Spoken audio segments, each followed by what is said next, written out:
Let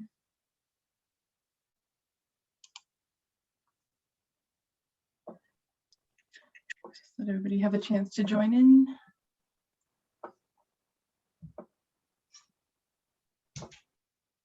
I still see 6 in the waiting room. Should I admit, or? Yeah, I can admit them. Okay. Awesome. All right.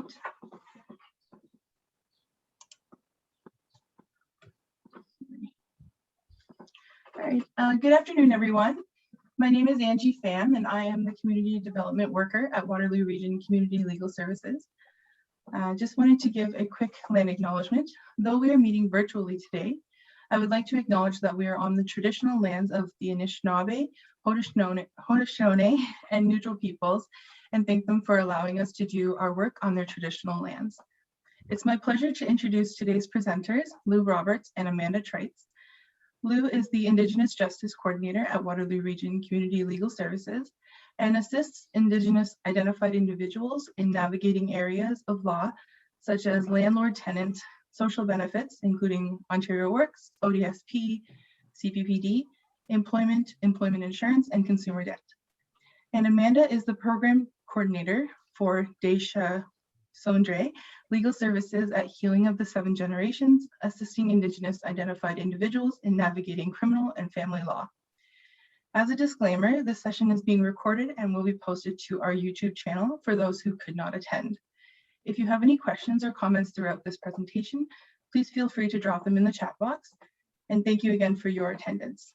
I will hand things over to Lou and Amanda. Good afternoon, everybody. As Angie said, I'm Lou Roberts.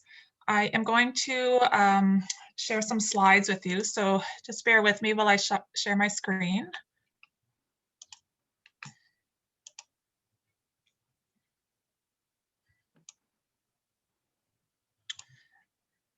Does everyone see my screen okay? Or Angie, if you want to give me a thumbs up, that would be great.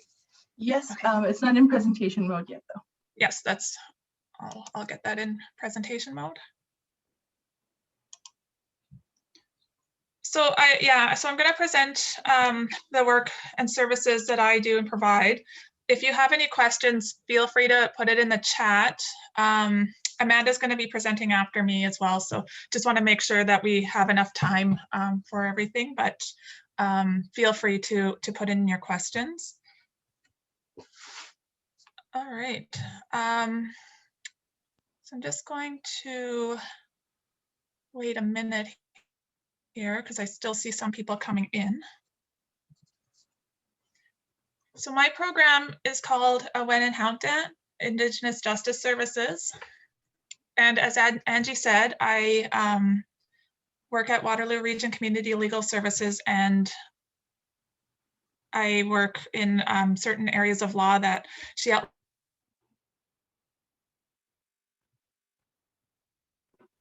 Sorry, Lou, you just froze.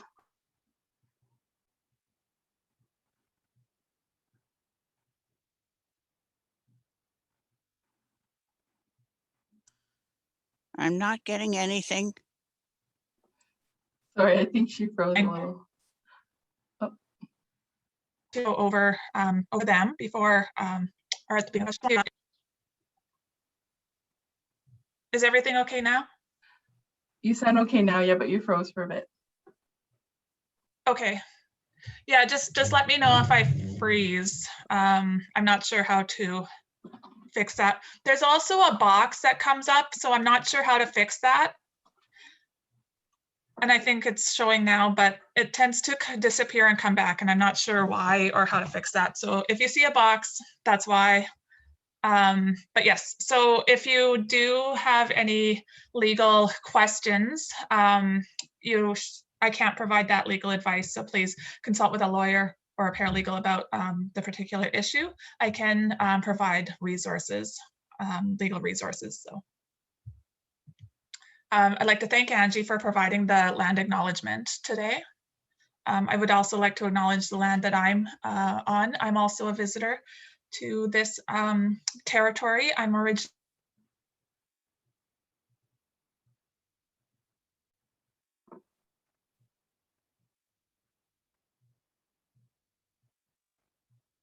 from the Kenora area. My band, sometimes my slides don't go on to, okay, it's good. Okay, so I just wanted to go over the legal clinics practice areas. Okay. Lou, I think, As Angie had said, but just community, yes? sorry, I think you're freezing a little often now. Okay.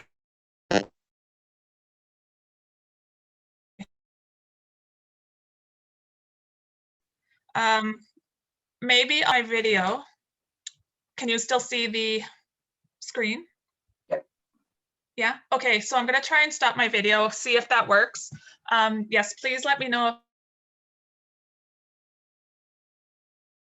freeze and I'll see if there's anything, but I'll continue on. So I just wanted to go over the clinic practice areas and how our clinic provides those services. So the first one is landlord and tenant matters, support to tenants only. So landlords cannot access our legal services.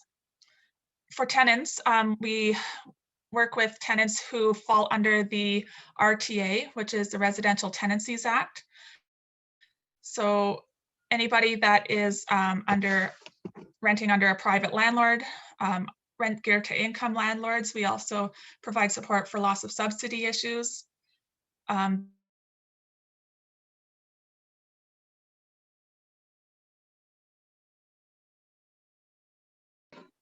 Summary advice, help with eviction matters. Sorry, Lou, I think Yeah. you're losing audio again. Would you be able to call in?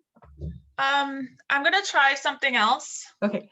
I might lose for a minute, but I'm gonna try and sync it to my cell phone. Sorry, everyone. Isn't technology great?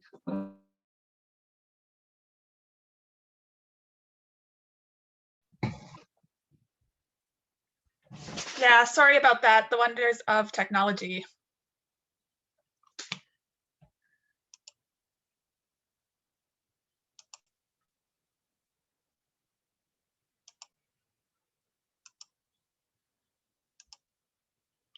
I'm just gonna stop sharing my screen for a minute.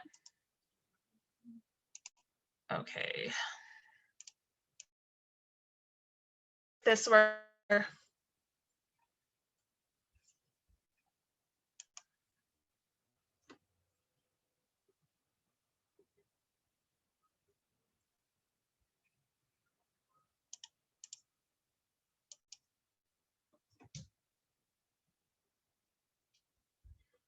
I apologize, everyone.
Angie, do you want me to present while we're waiting for Lou to get reconnected? I think that would be a good idea, Amanda. Okay. Okay, so yeah, so I'll start presenting my part while we wait for Lou. I'm just going to share my screen here quickly.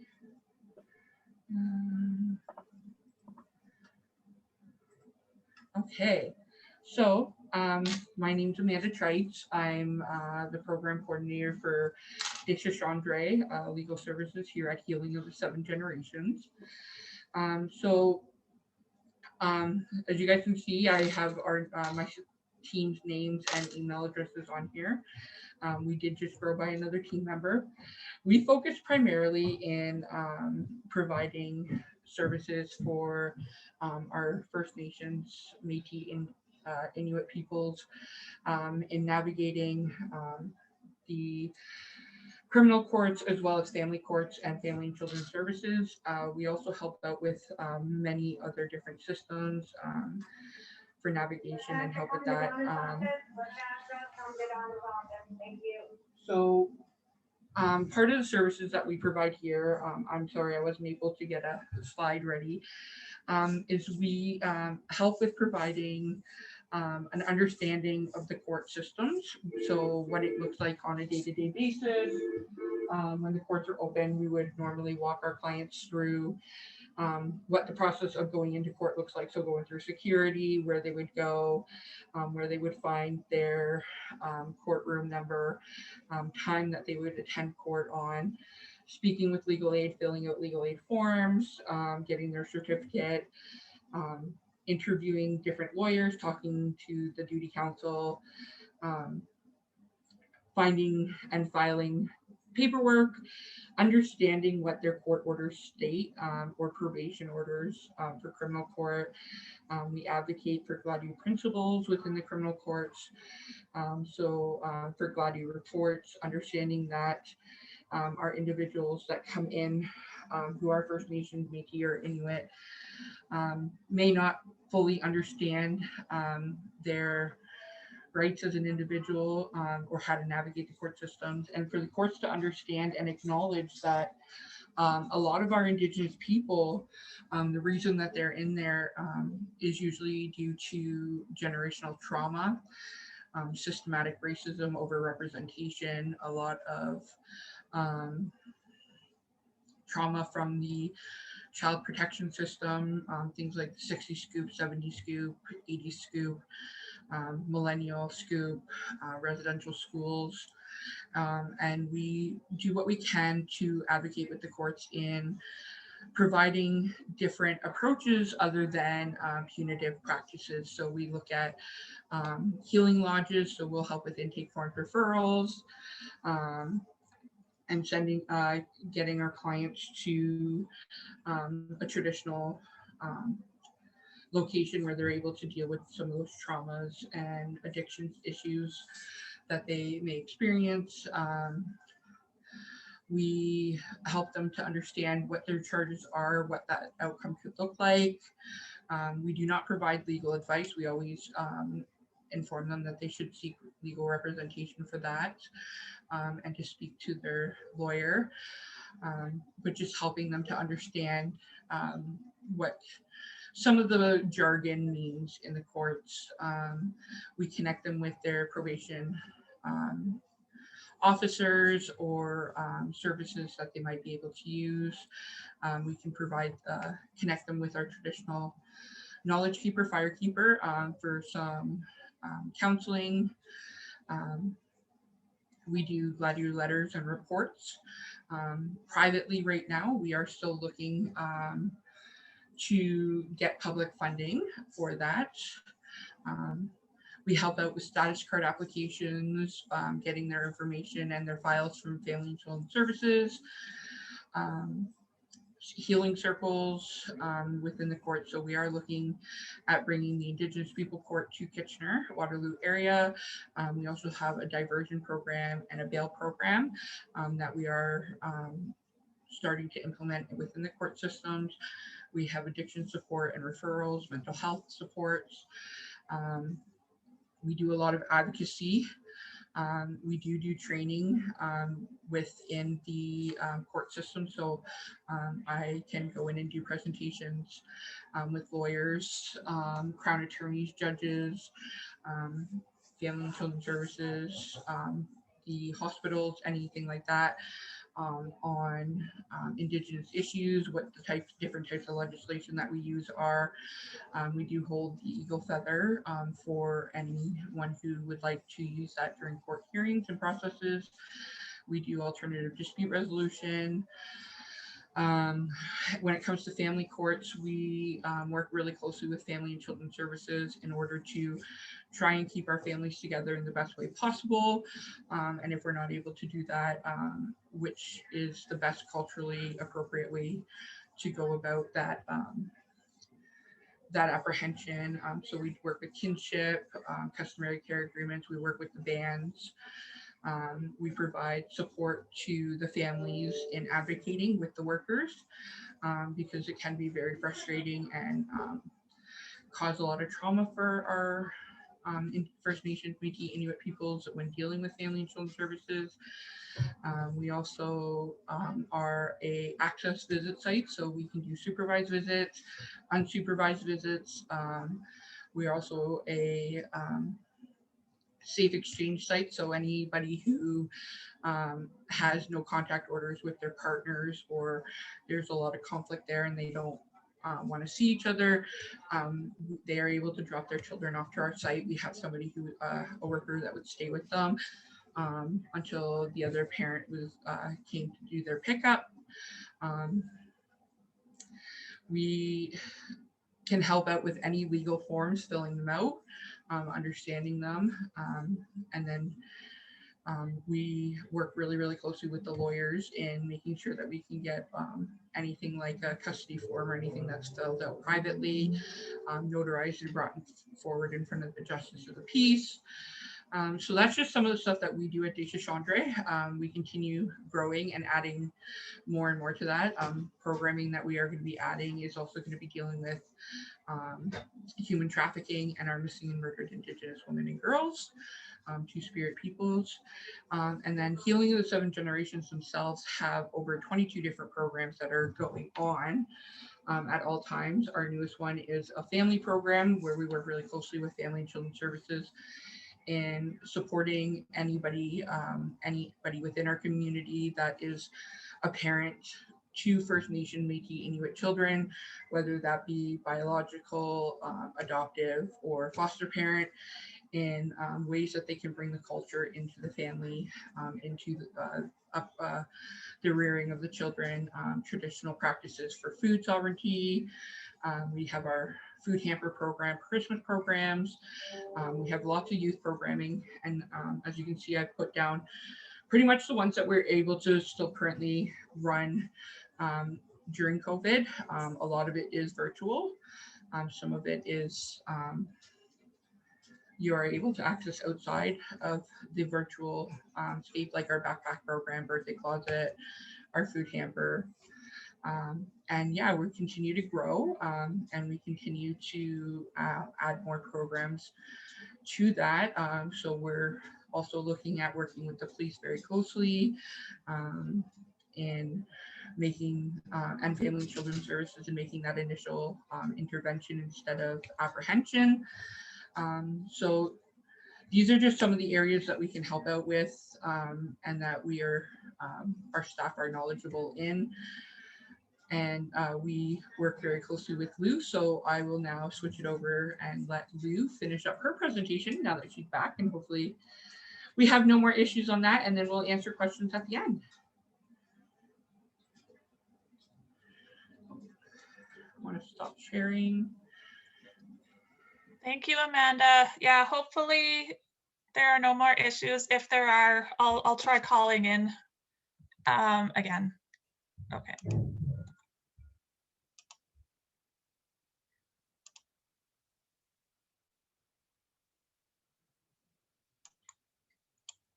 Can everybody see my screen? Ooh. Yes. Okay. Angie, is everything okay? Yes, everything's good now. Thank you. Thanks. Okay, so going back to my slide on the clinic practice areas, for those of you who may have came in a little bit later, my name is Lou Roberts. I'm the Indigenous Justice Coordinator at Waterloo Region Community Legal Services. I am going to go over some of the work that I do, but first I wanted to talk about the legal areas that our organization helps with. So the first one is Landlord-Tenant Matters, and we provide services to the tenants only. and in the situation of, or sorry, in that they are covered under the Residential Tenancies Act. So we help tenants who fall under private landlords, renting from private landlords, rent geared to income landlords, and loss of subsidy issues.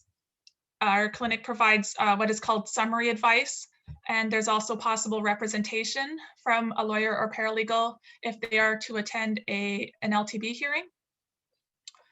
Eviction matters. So the tenant always has the right to a hearing at the LTB, which is the Landlord-Tenant Board. At the hearing, they would have options for mediation or attending the hearing. So disputing a landlord's application, for example. They can have assistance to argue for a delay in eviction or come up with payment plans. In the area of addiction, in eviction, the LTB is the only one that can order an eviction, and then the sheriff would be the one to enforce the eviction. So we can provide support and assistance through every step. There are also maintenance concerns. If a tenant has maintenance concerns, we can assist with filing applications around that or liaising with the landlord. Also on harassment, including human rights violations, also known under the LTB as interfering with reasonable enjoyment.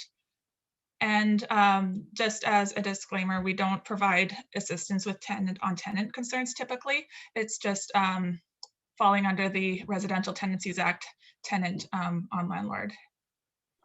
Well, it looks like there's a question for you in the audience. Okay.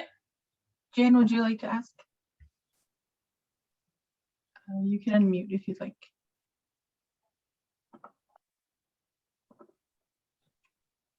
Sorry, I have a hard time seeing the chat as well.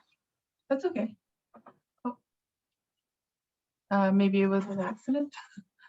Oh, I can keep going, but if you have any questions, Angie is monitoring the chat, but you can also ask at any other time or at the end of the of my presentation. The second, social assistance. So Ontario Works and ODSP and Canada Pension Plan Disability Benefits.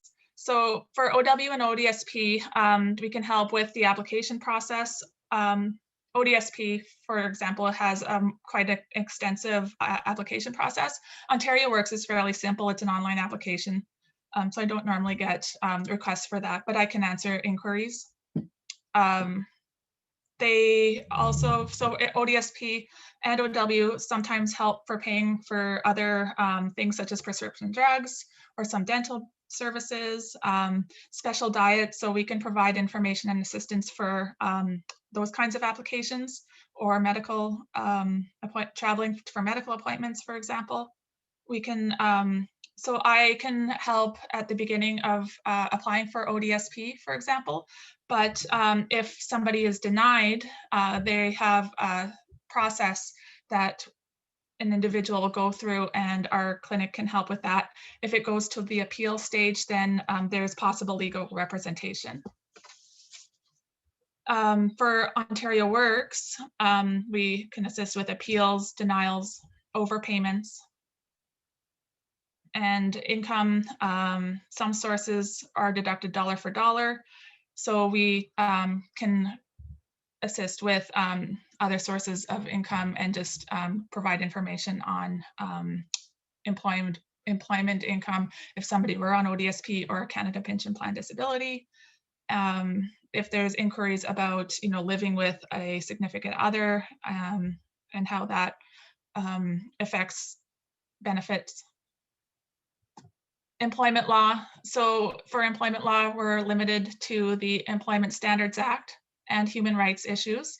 So if so there are different categories of employment. If we find that you don't fall under the ESA, then we can refer out or provide assistance in getting other people involved. If it doesn't fall under the ESA, for example, any federal employment, it doesn't fall under the ESA. Other things like certain contracts or what is called somebody who may be under some sort of contract. We can help with ESA violations such as minimum wage, hours of work, overtime pay, public holidays, parental leave, caregiver leave, also COVID considerations. I know that's a big one for the last year and a half. Talking about sick leave, you know, so we can provide information and assistance around that. And wrongful termination. Human rights is another one. We also have an initiative for sexual harassment in the workplace. And I'm gonna, okay. Immigration law is another area that our clinic provides, mostly with any advice or representation or referral if somebody who is applying for immigration can't get a legal aid certificate, or if they get us a legal aid certificate but no lawyer can be found. We also provide general advice on collections issues, consumer and debt. So it's more like door-to-door sales or payday loans. We can provide assistance on garnishments. There's certain rules a collection agency must follow, so we can provide information and assistance on that. Also, summary advice or limited representation on certain small claims matters. And we also can provide notarization and statutory declarations. We do have eligibility. So one thing that clients have in common is low income. So there is a financial eligibility guidelines that we follow. However, we can provide summary advice depending on the area of law. Sometimes we can provide representation as well. For example, at the LTB or appealing an ODSP decision. If you have any more questions on clinic eligibility, you can follow up with me or somebody at the clinic. So my work as the Indigenous Justice Coordinator, I assist the clinics in the area of law that clinic provides. I can do individual meetings. I am mostly remote right now due to COVID-19, so I can do Zoom meetings or phone meetings. I can help in filling out forms, such as LTB forms, or even Indian Day School application forms. So I've assisted some people in filling out those forms, and we can also assist with the notarization. I can provide support at tribunals such as the Social Benefits Tribunal or the Landlord-Tenant Board. Again, just discussing the process, the steps that you can take at either of those tribunals, providing legal support. If somebody has is needing like legal interpretations, I can assist with that. Liaising with a lawyer or paralegal if they're being represented or if they want to be represented. I also have the Eagle Feather too, if somebody were to request that. Most of the tribunals though are on video conferencing like Zoom or Microsoft Teams. So it is remote at this time. I can assist in other Indigenous specific areas, such as status and registration, but I only help with filling out the forms. So I know the question comes in of doing like the family or genealogy work. I can't help with that. I can provide resources for that though. Restorative justice, like healing circles or restorative circles. There is a GLADU initiative that we have applying GLADU principles to the areas of law we work in, such as ODSP, LTB. I am a certified GLADU writer, so if the individual follows particular eligibility, I can assist with, and if they agree to that, I can assist in writing what is called a GLADU brief. So we don't do the GLADU reports because that's more in the criminal context, but we can do briefs to basically assist in the appeals process or eviction relief. And we want to provide the GLUDU services to accomplish 3 objectives. So validating experiences of Indigenous people, recognize that the experiences are applicable beyond the scope of criminal law, and support and validate the experiences of Indigenous people, which are recognized as relevant and admissible evidence in administrative law, or the law that we work in. Oh, I hear, if you guys can, or if you can mute yourself, I just hear a lot of static. Does anybody have any questions at this point? Yeah, someone is asking, speaking of Zoom court, will your office provide a location for people who don't have access to a phone or a computer to attend to call into court? Right. So I think, yeah, so we have had that issue come up, and there is, we look at it at a case by case basis, but we could try and work out a way to assist, because it's the access to justice that we're heavily working towards. So yes, just contact our office and we'll see what we can do to help. We do the same here. We also have Chromebooks that are available for anyone who does not have access to a phone or internet services to attend court, and it's by appointment based. Yeah, so a little more about the GLUDU initiative. So just so that you know, it's made for the benefit of the client. We can't enforce it.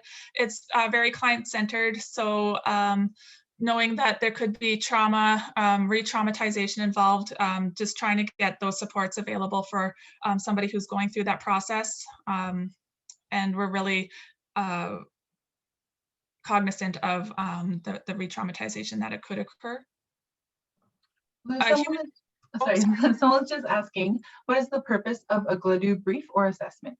Yes, so a GLUDU is just trying to get a better picture of the person as an Indigenous person. So going over the different principles, such as their experiences with residential schools, 60 Scoop, or like the kind of those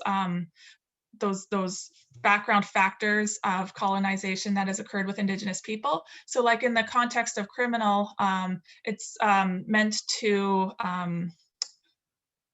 get that background history and to show a bigger picture. So in the case of ODSP, there could be reasons why an Indigenous person or an individual wouldn't access certain mainstream resources, the distrust around the healthcare or the medical systems. We know that there's lots of racism.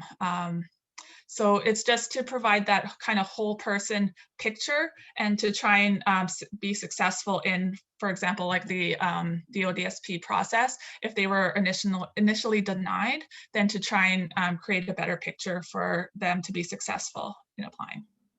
And for the criminal courts, it's not used to eliminate the possibility of receiving a sentence, but more to provide alternative methods of supporting an individual who is facing criminal charges.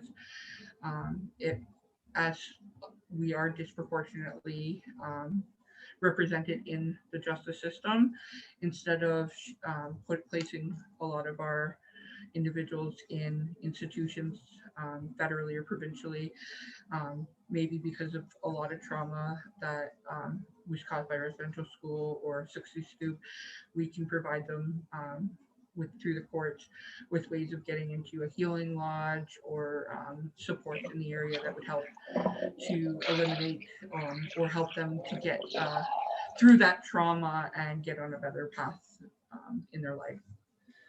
Yeah, and then for the GLUDU briefs, we are also in the process of that education, because it is fairly new in this area of law, but trying to get like adjudicators and judges to understand that, there are alternatives to, and I'll use the example of ODSP, elders and knowledge keepers and healers in communities are just as important in our culture than like the mainstream Western medical approaches, like using doctors and such. So trying to qualify that and to show that there are other avenues of supports available, and also yeah, trying to, get that whole picture of the person, how colonization and the effects of colonization have impacted this person throughout their history, and how it affects the present, and the reasons why, like, they may not, like an individual may not access certain resources.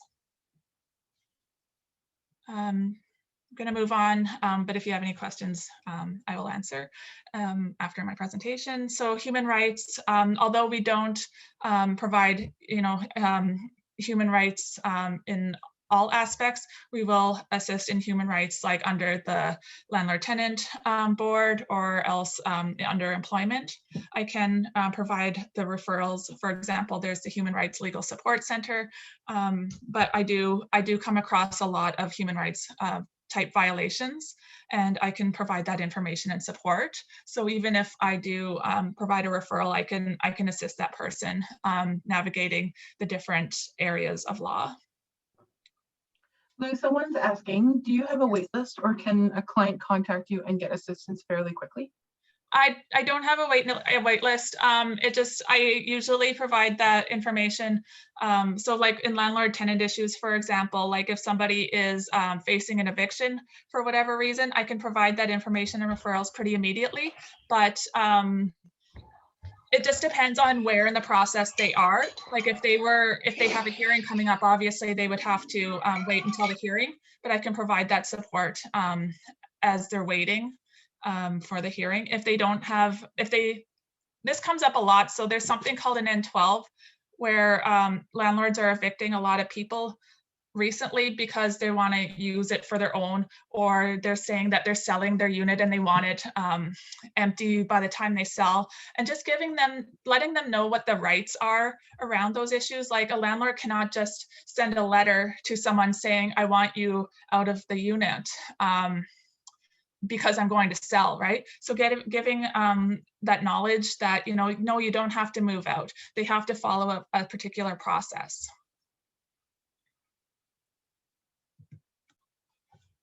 I provide support to 3 legal clinics through Waterloo Region Community Legal Services. So all of Waterloo Region, the 3 cities and the townships, the Legal Clinic of Guelph and Wellington County. So the city of Guelph, Wellington County, including the number of smaller communities there, and Mississauga Community Legal Services through the city of Mississauga. I provide trainings to clinic staff and board in Indigenous cultural-based information. I've developed a self-identification protocol for First Nation, Métis, and Inuit clients, and knowing that my services are available for anybody that is requesting them that self-identifies. Established advisory committee to assist in guiding the Indigenous Justice Coordinator's work and community priorities. I've established a number of community partnerships. I'm a member of a number of councils and committees. I'm also involved in a number of regional Indigenous Justice Coordinator initiatives. There are Indigenous Justice Coordinators that are throughout Ontario. Southwest is covered by 5 Indigenous Justice Coordinators. We're not Ontario-wide. We do have regions though that we support, but our hope is to ensure that there are Indigenous Justice Coordinators and support throughout Ontario. Does anybody have any questions now? Okay. Community development and outreach. So I'm available for workshops at organizations and speaking engagements, both Indigenous and non-Indigenous. So I can talk about the clinic services, provide legal information on, for example, LTB or social assistance.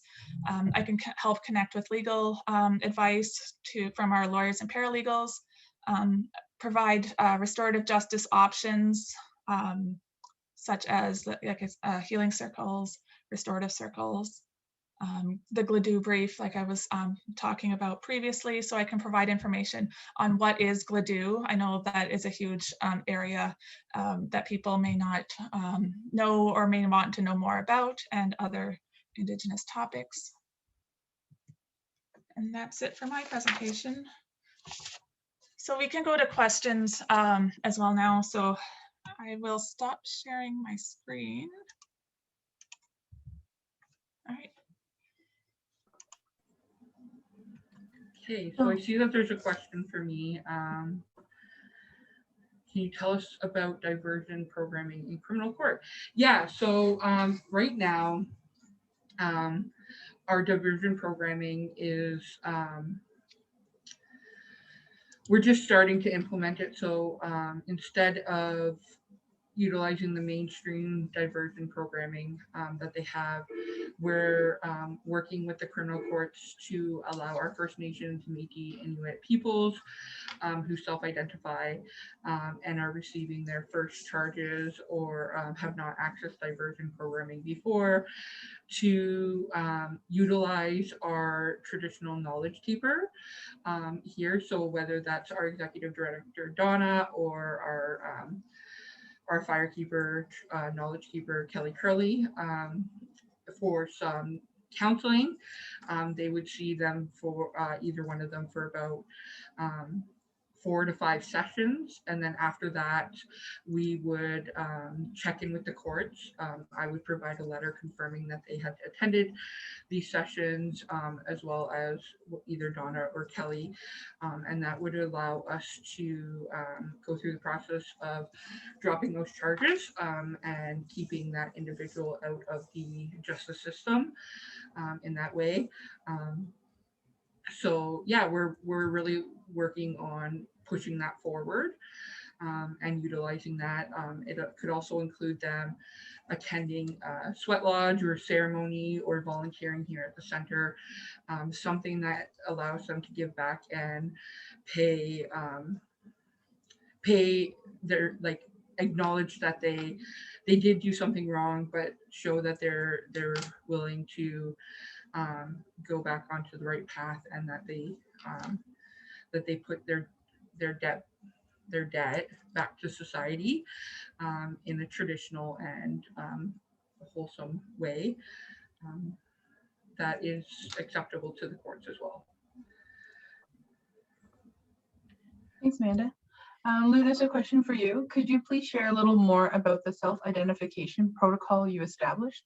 Yeah, so my services are available to anybody that self-identifies as First Nation, Métis, or Inuit. I don't require, for example, like somebody that, or people that have status cards or Métis cards. I will work with anybody who self-identifies. However, for example, the GLADU initiative that I talked about, they would have to demonstrate how they would fit under like the GLADU principles. So like if they had prior experiences with the effects of colonization, like residential schools, 60 Scoop, Indian day schools, and even dislocation from their community, for example. So I just go over those. There is a statement, you know, how somebody identifies as an Indigenous person. So we, on our intake forms, have that listed, so they could essentially check off that they self-identify as such,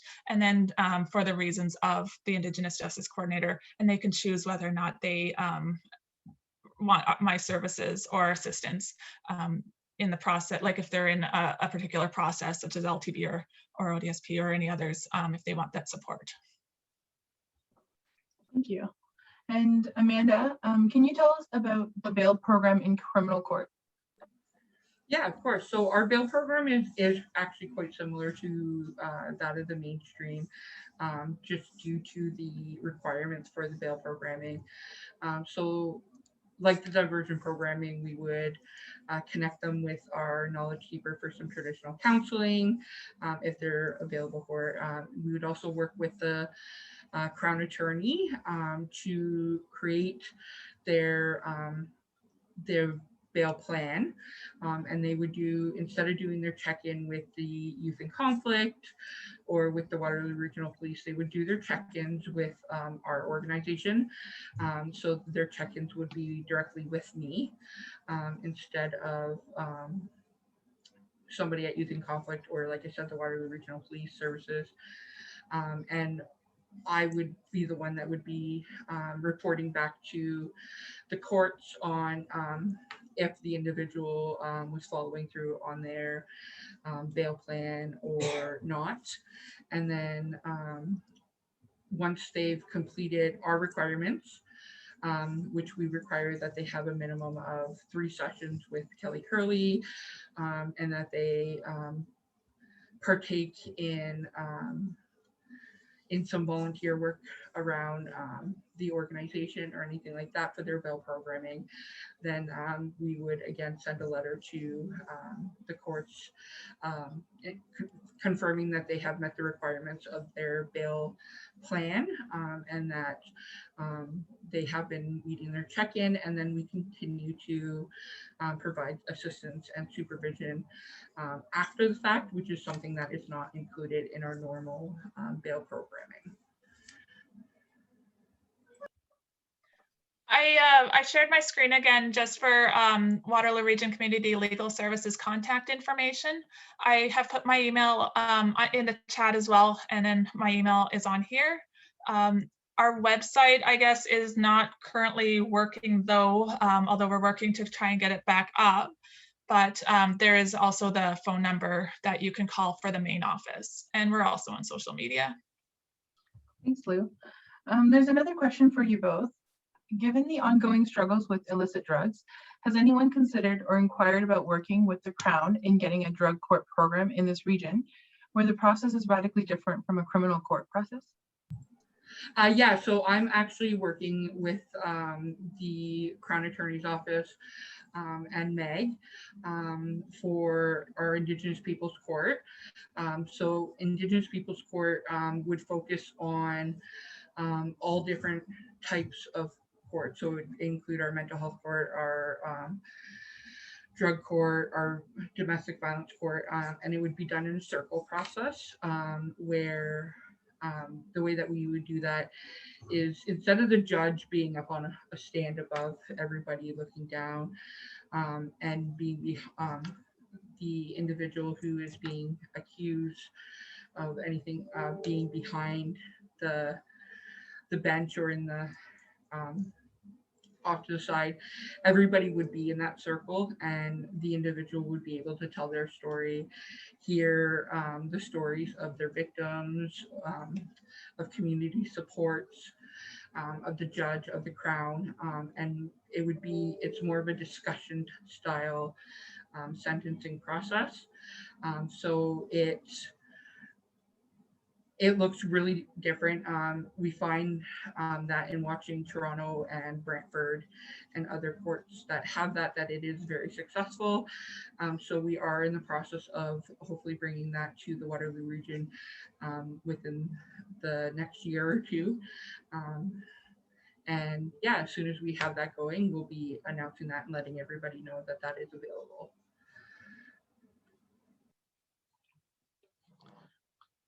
I also wanted to mention too, because somebody had asked earlier about the wait time processes. For me, for my program, there's not a huge wait time because I can respond to inquiries fairly quickly. But I also just wanted to talk about the tribunals.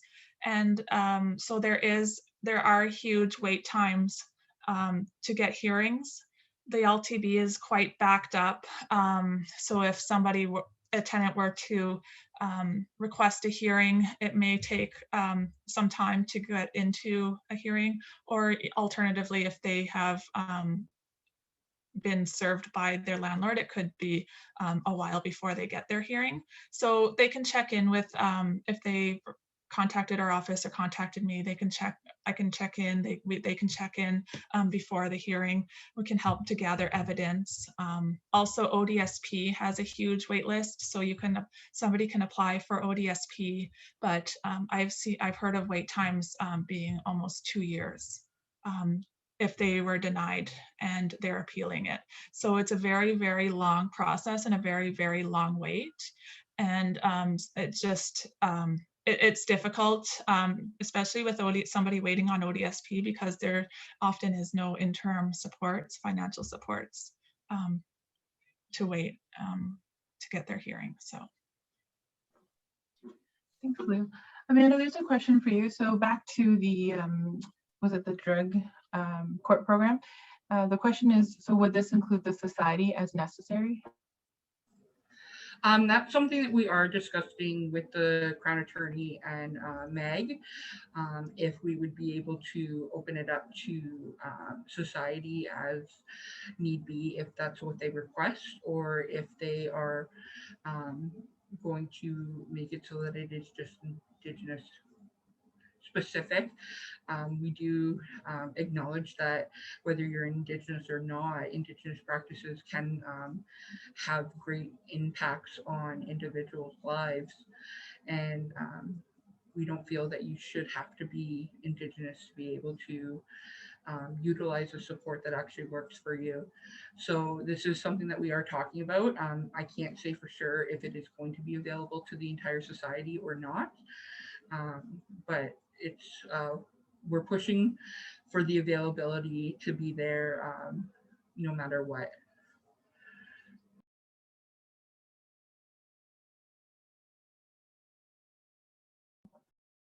Thank you.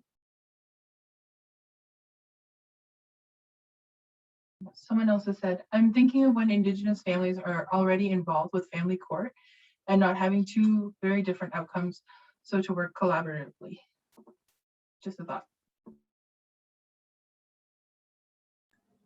Yeah, that's something we really work for as well. And we push to keep families together one way or another, and make it the best so that it's not impacting the children as greatly as it has been, because we understand and we see what childhood trauma has done to our people and what it continues to do. So we're looking and working ways to eliminate that, and that includes sometimes I work very closely with Lou, sometimes we don't. It depends on the situation and what the needs are of each individual situation. Yes, definitely. We definitely work closely with if we have mutual clients, or if for example, if it's a thought of somebody to apply to ODSP as an additional support, then we can work together that way. Thanks. And someone else has commented that they appreciate this event because they're working in a shelter for homeless people and those with addictions and know very well their pain. So the most vulnerable people from our community have very hard lives, and this person believes that the Aboriginal healing traditions can help them. Thank you. Yes. Yeah, and so if anybody has any questions that they think of later, you can contact me at my email. There's also, again, that our website, which is currently down, but hopefully we'll have it up sooner rather than later. But again, the phone number for our community legal clinic is 519-743-0254, and Angie has also put it in the chat. Yeah, and Angie's also included my email address in there, and our phone number at Healing of the Seven Generations is 519-570-9118. And if you're looking for any more specifics with our Dehsahsodre programming, you can talk to myself, Scott Norton, or Cherry Smith. Thanks, Lou and Amanda. And thank you Thank everyone you. for attending today's session. Thank you. Hope you have a great afternoon. I'm sorry for the tech issues earlier. Just kind of have to roll with it. Thank you everyone for attending, and thanks for listening to us. Oh, and one more thing I just wanted to mention. So I'm going to be having a couple other events throughout the month of June. You can, I'm going to type in my program name, which is a Wet and Houghton. If you look for it on Facebook or Twitter, I am on both of those social media platforms, and I will be posting the upcoming events as well. The next one is about the housing crisis in Waterloo Region, and it is on June 16th. And then another one on June 30th with Maegan Henry. He's a manager at Conestoga College. He's going to be talking about Anishinaabe legal principles. But just keep an eye out on social media for that, or else perhaps your email if you've provided an email. Yes, I'll forward the information in the follow-up email. Thank you. Miigwech, everyone. Oh, somebody asked about the social media account, so I'm just gonna Thank you. So I'm just going to type it in the chat.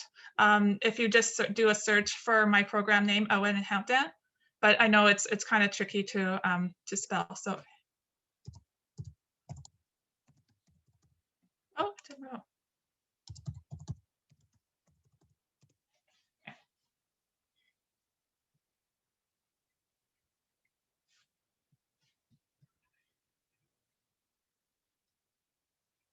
Hello. It didn't pop up, Lou.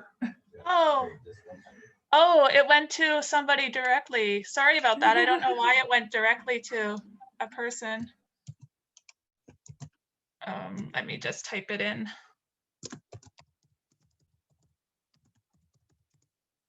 There. Oh, and it just said everyone in waiting room. I'm seeing it on mine. Okay. Oh yeah, it's in. Okay, there you go. Yeah. There you go. So yeah, look for that on Facebook and Twitter.